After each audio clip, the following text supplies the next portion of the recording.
What's up, y'all? Clayton here, back with another video. So yeah, if you guys had stayed tuned, or if you guys had watched the last video, you remember that we had to tear apart the transmission because we had some issues. Well, we had ordered a bunch of parts, and guess what? Those parts are here, all the way from Japan. Well, Canada, then here. So Japan, Canada, here, but they are here. Got here actually surprisingly really quick. Only took about a week. So we're going to tear this bad boy apart, see what's in the box. Stay tuned, guys. So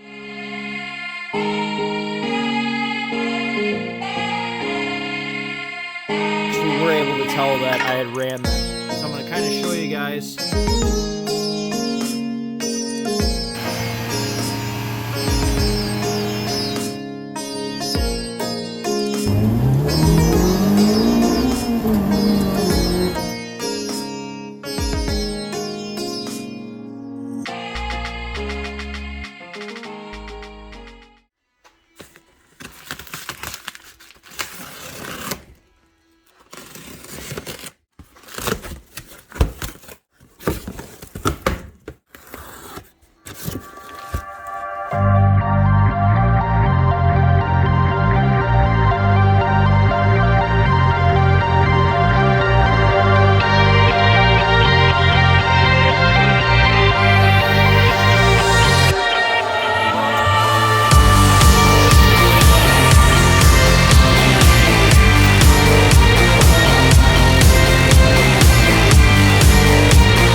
So if you're ever wondering how to remove the case bearings, there is a special tool for that. It is right here.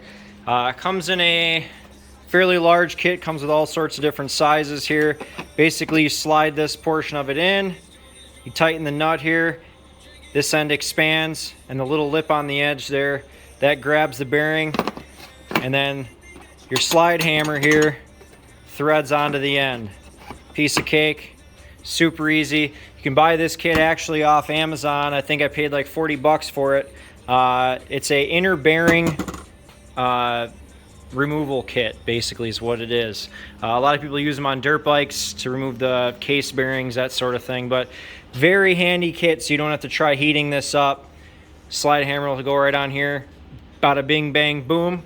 Out she goes. What I work on doing now is, so I got these old bearings out of the case here. I'm going to work on matching them up with the ones in the kit and getting those put in there.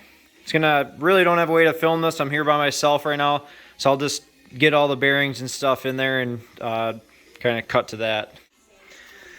All right, so I got all the bearings and seals on both cases done, including this one right here. This one was kind of a pain in the ass to get in there.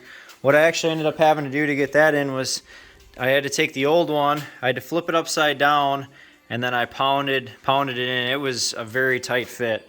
That was probably the one that gave me the most hassle out of all of them. So kind of a trick here, since I don't actually have the correct bearing installer tools or seal installer tools, I actually went to my through my dirt bike stuff here, and this worked great. It's a Motion Pro branded fork seal driver, 46, 47 millimeter. On some of the bearings I was able to use this side, and some of the bearings and seals I was able to use that side. Worked really great.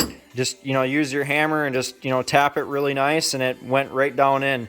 So I used that on pretty much all the bearings and seals to get them in. This is the only tool I needed here. So yeah, probably get this on Amazon more than likely, or somewhere online. I don't think they're very expensive, but yeah, you can use it on dirt bikes or Honda transmissions apparently. So I just spent the last 2 hours, maybe even longer, getting the bearings off of each side of the differential. I'm going to show you how those bearings ended up turning out here. About 5 million pieces here. Had to grind and chisel them out, and then I'd use an air hammer as well, and heat it with MAP gas. So yeah, they were on there pretty darn good. Everything else though so far, as far as pulling bearings out and installing it, same with seals, has gone smoothly, other than the differential. So just know this does take a little bit of work to get those bearings off. I may end up having to take this into my buddy's shop, GMJ Automotive, and having him press the bearings on each side. I don't know if I'm going to be able to get them on without a press. I could try heating up the bearings maybe in vegetable oil and cook it on the stove and then press them on, or maybe put them in the oven and throw this in the freezer. That could be an option as well. So I guess I'm going to be done working on it for today, and probably mess with a little bit more here in the next couple days and try to get it reassembled. Guys, next day here, had GMJ Automotive, Jacob, one of my sponsors, press on some bearings for me. If you guys want to check them out, GMJ Automotive in Adams, Wisconsin. But yeah, did a good job pressing those on, so I'm going to get some lube on these. I'm going to fit that bad boy back in. So she's coming back together. Was for some reason kind of snug fit getting both the shafts down into the new bearings. I don't know if it's because these have way less miles on them and it's a really tight fit, because the old ones there like really just kind of slid in and out of even these new bearings. So I actually had to tap these in to get them set down in. So hoping everything's okay there. Got all the linkage hooked up here. Got the reverse gear in back here as well. So just kind of focusing on getting a few of the last few things buttoned up here, and then I can test fit the case before we put sealer on there. Throwing down the sealant right now. We had a little bit of a conundrum going on. We couldn't get the stuff to mesh properly and get the case, other case half on, so we ended up having to basically swap out the counter shaft, the actual shaft itself, the final drive, with the stock LS one, because when the gears cut on the bottom for this ring gear here, it wasn't meshing right with the JDM one. So basically took all the gears from the JDM setup and put it on the stock LS shaft, and it literally meshes real nice now. Right, Donnie? It's gonna be good. Gonna be good. It's gonna be good. So yeah, just we did a test fit already. Everything went together great. Throwing the sealant down on now, and yeah, hopefully that'll be that.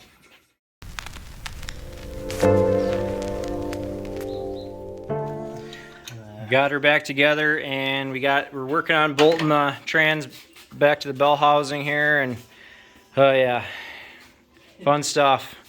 It's a lot of fun doing this without a lift. Good times, good times. What do you think, Donnie?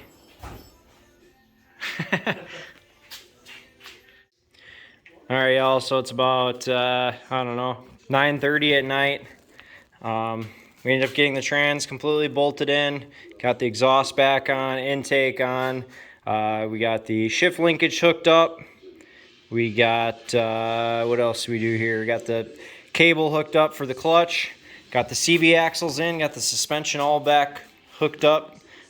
Pretty much good to go. The only thing we really got to do yet is get the traction bar in, and also I don't know if you saw in the last video, but I removed the injectors and had those sent out to get basically tested, flowed, and cleaned, because I believe we have some issues going on there. So pretty much that'll be about the only thing holding us back from starting it. I did see that the guys at Injector RX, where I sent them to in Texas, shipped them out yesterday. So hopefully we'll get those back early next week, and we'll be able to get out and test it. Donnie here, working with no shirt on. Humid as fuck out. It is pretty hot. Got the TV going here. But yeah, pretty intense day. Had to take a shower. I was dirty as hell after that. Looked like I had mascara on my face. It was a rough day. But after about 10 hours of working on it, we got it pretty much wrapped up here. So we'll get the traction bar in, and yeah, we're just waiting for injectors. So I think that's probably gonna end it for this one, guys. The next video here more than likely will be basically getting the car running, that sort of thing. But I'm glad you guys stayed tuned till the end. It was intense. A lot of blood, sweat, and tears. A lot of man hours. Parts here ran from the old transmission. So please, guys, like this video. It helps out, get the word out there. Please subscribe if you haven't as well, and stay tuned for more. Thanks, guys. Have a good night.